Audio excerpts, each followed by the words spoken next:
over to John chapter 19. And we're going to look at a few passages here, starting in verse 31.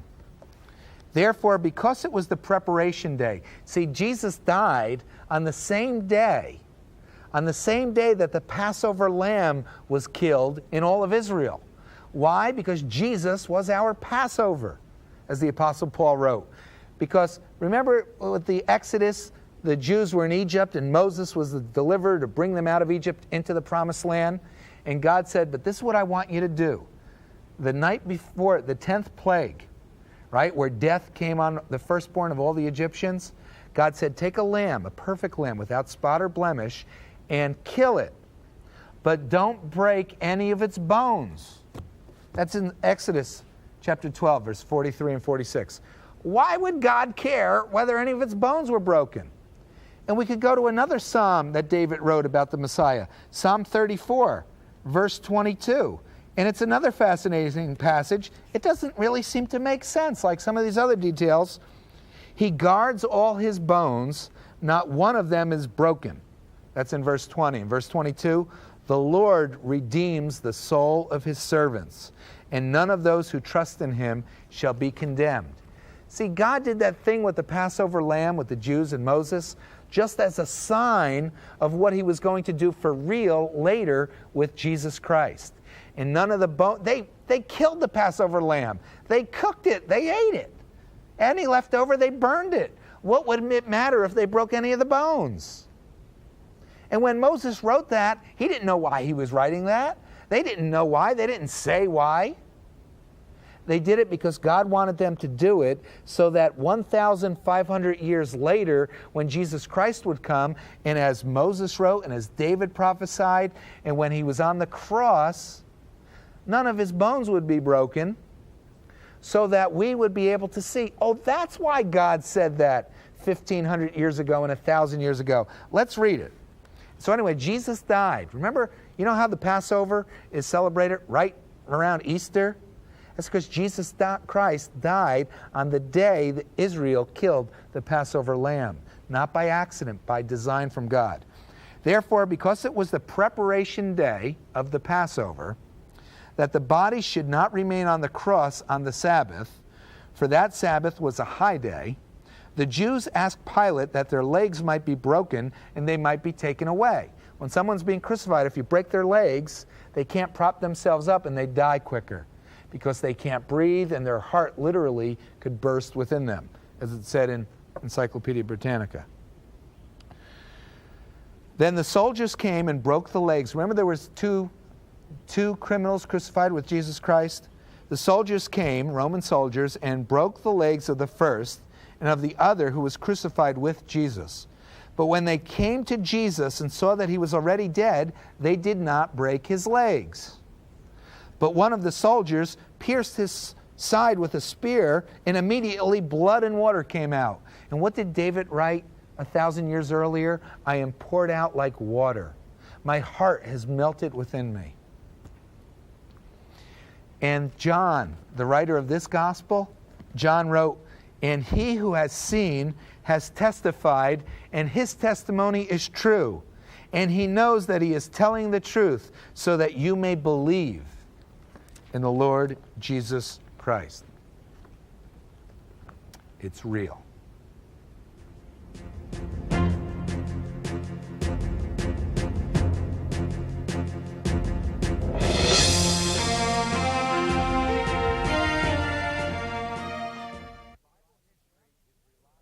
Bible history is reliable, providing enough details for the historian and the archaeologist to confirm it.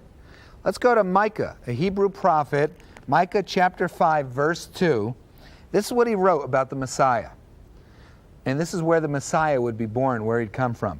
But you, Bethlehem Ephratah, though you are little among the thousands of Judah, yet out of you shall come forth to me the one to be ruler in Israel, whose goings forth have been from old, from everlasting. Verse 4, he shall be great to the ends of the earth, and this one shall be peace. Jesus Christ is the Prince of Peace. Now, so the prophecy is that this ruler of Israel, And some of this is yet still future to be fulfilled, because Jesus Christ will be the ruler of Israel and all the world at his second coming. But he came out of Bethlehem. Now let's see, how could people know back then where a man was born? Well, so that this could be corroborated, so that historians, investigators, Jews who were interested, Gentiles, Greeks, Romans, so that they could look into where was this Jesus of Nazareth? Where was he born? Was he born in Nazareth? Well, guess what happened? It's recorded in the Gospel of Luke and in the history of the ancient world. And it came to pass in those days that a decree went out from Caesar Augustus, the ruler of the world at the time. A decree went out from Caesar Augustus that all the world should be registered. The census, the first of a census that was taken every 14 years. The census first took place while Quirinius was governor of Syria. So all went to be registered, everyone to his own city. You know, they had incredible records back then. We forget those things. But they did. They had banks. You could make loans, take out loans, pay interest. Well, everyone went to be registered to his own city. And Joseph also went up from Galilee out of the city of Nazareth into Judea, to the city of David, which is called Bethlehem, because he was of the house and lineage of David, to be registered with Mary, his betrothed wife, who was with child. So it was that while they were there, the days were completed for her to be delivered. Why did the Romans have everyone take such detailed information about where they were born, what their city was, who they married, who were their children? For tax purposes. There was a head tax. Everyone had to pay the tax collector, who Matthew was, in fact, the tax collector for the Romans. All right, so anyone interested back then for many years could find out with absolute certitude that Jesus Christ was born in Bethlehem. Going to Bethlehem, knowing his age, knowing the time of his birth and where he'd be, because that's where Joseph had to be at that very time. And the New Testament is filled with historical references. I'll read you a verse out of Luke chapter 3, the next chapter, verse 1. Now in the 15th year of the reign of Tiberius Caesar, Pontius Pilate, and now earlier it was when Jesus was born, now this was when he was about to die. He was born in his early years were under Augustus. And then I believe when Jesus was about 14 years old or so, Tiberius Caesar started to rule. Now in the 15th year of the reign of Tiberius Caesar, Pontius Pilate being governor of Judea, Herod being tetrarch of Galilee, his brother Philip tetrarch of Iturea in the region of Trachonitis, and Lysanias tetrarch of Abilene, Annas and Caiaphas being high priests, the word of God came to John the Baptist, and he went and preached into the region around Jordan. You see how many historical references in that passage? So that people that want to inquire, could these things be true? When did they happen? Where did they happen? They have exact reference points to go and determine. Is this book filled with silliness and foolishness, or is it accurate and reliable? All right, now we're going to go. We started there in Micah chapter 5. Now we're going to go to the prophet Isaiah. And this is absolutely fascinating, because in Isaiah 53, we find out about the Messiah, Israel's Messiah. Again, remember, these were all written hundreds of years before Christ was born, translated into Greek 200-300 years before Christ was born. Well, now we go to Isaiah, and we're going to look at chapter 53, incredible prophecies about Christ. But first, one verse out of Isaiah chapter 7, verse 14. Then the Lord himself will give you a sign. Behold, the virgin shall conceive and bear a son, and his name will be Emmanuel. That means God is with us. Jesus Christ is the Son of God.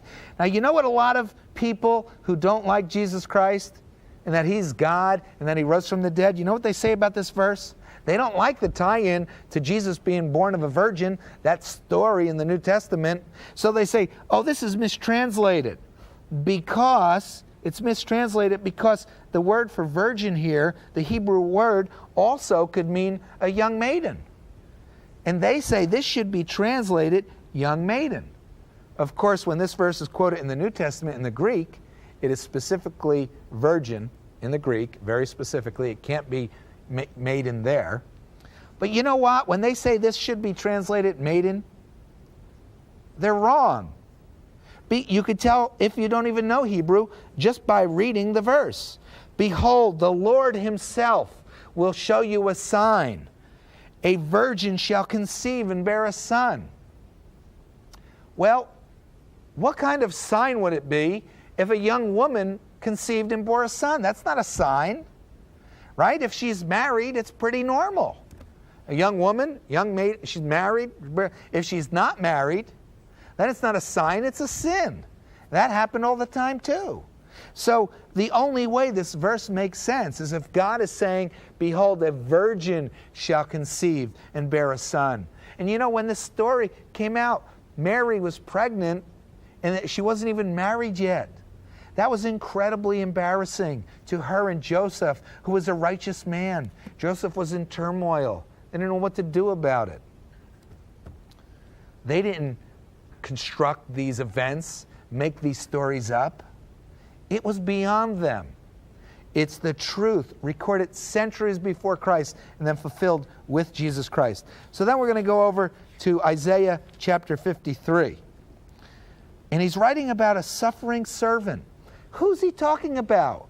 Well, in chapter 52, he says, my servant shall be, and God is speaking, my servant shall be exalted and lifted up. His appearance was marred more than any man, and his form was marred. Well, what does he mean? His appearance. Remember those crowns of thorns? And they hit Christ over the head with that reed? And the nails that were driven through his hands and his feet? And the sword he was pierced with? Wow. And here's what Isaiah wrote about the suffering servant, the Messiah. He is despised and rejected by men. He was wounded for our sins. He was bruised for our iniquity. The chastisement, the punishment for our peace was upon him. Peace, shalom. He was cut off. That's killed in Hebrew, karat. He was killed. He was cut off from the land of the living. For the sins of my people he was stricken. And they made his grave with the wicked. They killed him with the criminals, but with the rich at his death. Joseph of Arimathea's tomb he was buried in. Yet it pleased the Lord to bruise him, to injure Jesus Christ. He has put him to grief when you make his soul an offering for sin.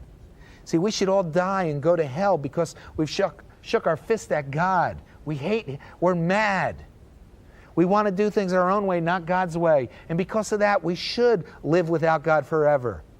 That's our just punishment. But Jesus was punished for us, so that if we believe in him, we don't have to go to that punishment without God forever in hell. Jesus Christ died and took our punishment. My righteous servant, Isaiah wrote, shall justify many. He shall bear their iniquities. He poured out his soul unto death. He was numbered with the criminals, and he bore the sins of many, and he made intercession for the transgressors. And chapter 54, and your Redeemer is the Holy One of Israel. He is called the God of the whole earth. Jesus Christ is God, and we all, and I, worship him as God and my Creator. So that's in the book of Isaiah, such an exciting and incredible prophecy, hundreds of years before Jesus Christ was born. And then the final prophecy we'll look at in the Old Testament, and there are hundreds of them that we could look at. But the final one is in Daniel chapter 9, a most incredible prophecy. Daniel's famous 490-year prophecy predicted the exact time of the Messiah's crucifixion. It's astounding. Now, if we read in the book of Luke, we find out that all the people were in expectation. They thought John the Baptist was the Messiah. Are you the Messiah? They asked him. Why were the people in expectation? Because Daniel's prophecy went right to the days of Christ, 490 years to when the Messiah, Daniel said, would be killed, would be cut off. Well, we're going to look at just a few brief quotes of this prophecy from Daniel chapter 9, verses 24 through 27. But to do that, to understand it, you have to know this. It's a 490-year prophecy. But it doesn't say 490 years in the text. It calls it 70 weeks. In the Hebrews, that was an idiom, a figure of speech. They did that a lot. A week could mean 7 days or 7 years.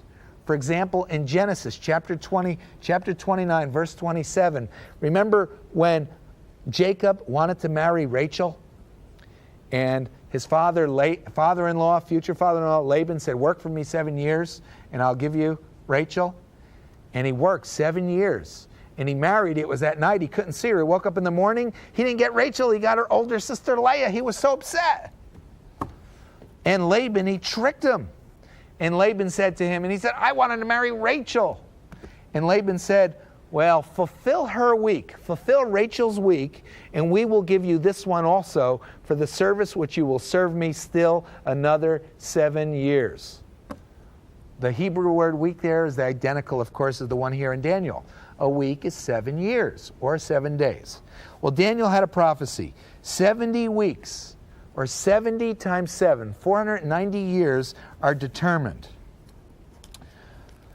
490 years are determined to make reconciliation for sin. And when does this 490-year period start? Well, it says when it starts in verse 25, from the going forth of the command to restore and rebuild Jerusalem until the Messiah, there shall be 483 years. And after that time, there will be a 7-year tribulation period, the Great Tribulation, that'll fulfill the whole 490 years. Well, the Babylonians had carried into exile Daniel and his fellow Israelis from Israel into Babylon, all right? And Daniel was a government official during the reign of Nebuchadnezzar, who ruled, I have it here, from 604 to 562 BC. And he was also an official during the reign of Cyrus, who ruled 539 to 529 BC. And in Daniel's old age, he ruled part of the time under Darius I, who began reigning in 522 BC. Now, Daniel's prophecy then was written at least 500 years before Jesus Christ was born. But when did the 490-year period begin? Because it tells us that from the going forth of the command to restore and rebuild Jerusalem until the Messiah, there'd be 483 years. Well, guess what? A command to rebuild Jerusalem was issued by King Artaxerxes. King Artaxerxes, you could read about this in the book of Nehemiah, chapter 2. We won't do it now, but verse 1 and verses 5 through 8 was issued in the month of Nisan, the very month Jesus Christ died, the month of the Passover. In the 20th year of King Artaxerxes, that was the year 454 BC. And if you want the phenomenal history behind all this, date it even from secular sources, go to a book called The Coming Prince by Sir Robert Anderson. Phenomenal book. Anyway, these 483 years ended the very year that Jesus Christ was crucified. Artaxerxes' command was given in the month of Nisan. Jesus Christ was crucified in the month of Nisan. Wow. It's phenomenal. The Old Testament prophecies are historical evidence, because they were written centuries before Jesus Christ for the truth of the resurrection of Jesus Christ. But there's more.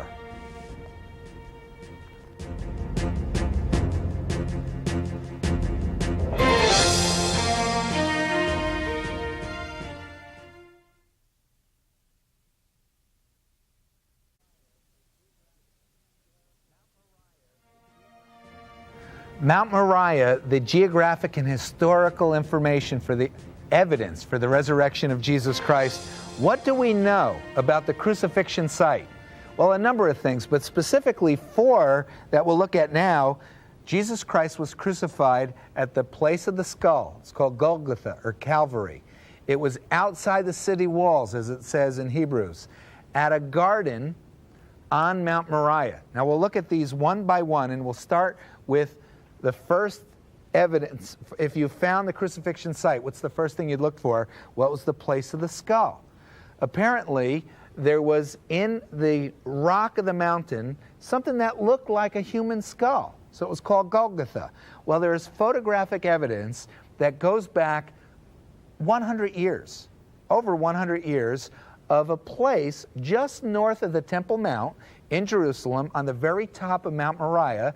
And it sort of looks like a skull to this day. People think so.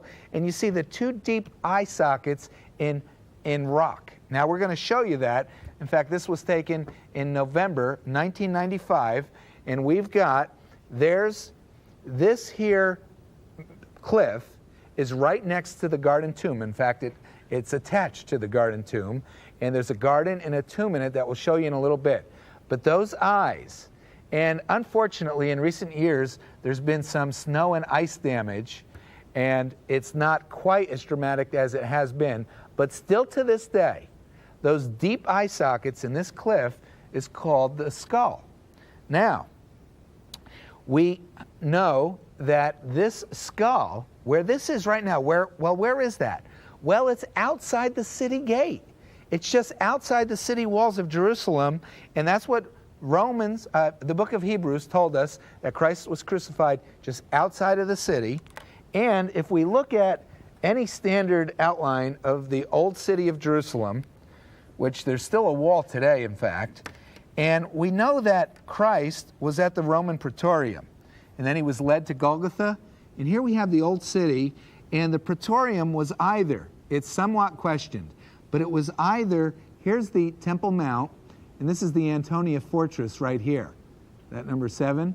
And if we pull out a little bit from this, right here is Golgotha, the current location of this tomb at the garden in Jerusalem. Well, over across the map here is Herod's palace, and the Praetorium was either at Herod's palace or back here, and this is the most likely location, the Antonia Fortress. So the point being that wherever they took Jesus, in fact, now I'll read the quote. I'll read the quote out of the Gospel of Matthew, chapter 27, verse 27. Then the soldiers of the governor, we heard this earlier, took Jesus into the Praetorium and gathered the whole garrison around him. They put the thorns on him, they mocked him, beat him, and they led him away to be crucified. So the point being that this site that we're showing you, this Jerusalem garden tomb, is right either location. The ancient city of Jerusalem, we have extensive descriptions of it. Extensive. Compared to other cities, it's incredible what we have. But there is the slight question if the Praetorium, where the soldiers were housed, kept their weapons, was it at Herod's palace or the Antonia Fortress? Either way, it doesn't matter. Just a few minutes walk to this place outside of the city walls, this place called Golgotha, the place of the skull. Now, we know that it was at a garden. Our third point was that Jesus was crucified. His site was at a garden site. Now, how do we know that? Well, I'm going to read you a few things about, well, I'm going to put this down and get my Bible out here. A few things about Christ's crucifixion, and try to pay real close attention to the details, because we'll be focusing in on these details. Joseph of Arimathea, wealthy man, went to Pilate and asked for the body of Jesus. And he took the body and laid it in a new tomb. This is Matthew chapter 27, verse 60. And he laid it in his own new tomb, which he had hewn out of the rock. And he rolled a large stone against the door of the tomb and departed. Right? He rolled a stone in front of this tomb that was hewn out of the rock. And now we're going to look at 2 more verses. Luke chapter 23, verse 53. that Joseph of Arimathea took Jesus' body down, he wrapped it in linen and laid it in a tomb that was hewn out of rock where no one had ever lain before. All right, we've got that. So it was a brand new tomb. No one had ever used it before. A rock was rolled in front of it, hewn out of solid rock. And finally, John 19:41. Now, and this is phenomenal, what you'll see the evidence in momentarily. Now, in the place where he was crucified, there was a garden. And in the garden, a new tomb in which no one had yet been laid. Okay, now that we have all that, let's look. We're going to look at the skull. Here we have the place of the skull that you seen earlier, and as you pan over to the left, you'd be going or looking west, and it's just very close. You pan over, you get to a garden. Now, even today, there's a garden there. And as you can see with some of these sites, now we don't have a lot of the foliage, but it's a large garden around this tomb in Jerusalem. And there are tall trees. Now, that garden is right there. Now, how did we know that that was a garden? Well, we'll show you that in just a little bit, because we can prove today that that area in that tomb was a garden 2,000 years ago. How could you do that? We'll do it. But the fourth point for the crucifixion site, on Mount Moriah. Jesus Christ was crucified on Mount Moriah. Now, how do we know that? Well, we know that, biblically speaking, because way back with Abraham, God brought Abraham to offer up his only son, quote, his only son, on Mount Moriah, and said, "In this mount the Lord shall provide." And then God brought David to the very mount and said, "This mount is where the sacrifices must be offered so that God will forgive his people." And Solomon built the temple on Mount Moriah. So it makes sense that Jesus Christ would be crucified on Mount Moriah. Well, we have postcards that you can go to Jerusalem today and buy postcards or maps of the city, modern maps and ancient maps. And you'll see that the eastern part of the city, the northeastern part of the city, still to this day is called Moriah, because it's built, of course, on Mount Moriah. In fact, any geologist of the area or archaeologist will tell you, speaking historically, geographically, this is Mount Moriah. Now, I'm going to show you a close-up of actually a contour map of the city of Jerusalem. And it's rather fascinating. I'm going to lean over here so I can point this out to you once we get in on this. All right, now here's the city. And this contour map shows us ridges and valleys. Here's the Temple Mount. See the Temple Mount? Where Herod built this up flat, and in the middle is the temple. All right, now, this here is the Kidron Valley, called the Valley of Life. Down here is the Hinnom Valley, down here, the Hinnom Valley, the Valley of Death, Gehenna, hell. And in the middle is the Tyropoean Valley, which is the Valley of Decision between life and death. And the Tyropoean Valley comes right up along the Temple Mount. It's a little hard to see here, but that was actually a rather steep hill. And the Temple Mount was built. Mount Zion is right down here, Mount Zion, and here is Mount Moriah. Now, it's all built up today, and it's real hard to tell, but right up here on the top, let's see, let me get this right. Okay. All right, I'm sorry, I got to take 1 second to orient myself. Right here, this exact spot is the Jerusalem Garden Tomb. And it is, when you look at this, on the top of Mount Moriah, which is incredibly exciting. When you go there, and you could actually take your maps and look at the terrain and see that you walk up Mount Moriah, and that is the peak, the northern peak of Mount Moriah. Now, so we have one other thing I'd like to show you, just to try to nail this down, and it's something that going to Israel and Jerusalem to investigate was really an exciting thing for us to do. But here's a map of the city. And if you notice, along here Well, here is Herod's Temple Mount. And as you go north along the Temple Mount, the wall is not as high, because to keep it level as they're going up the hill, they didn't need to build the wall as high.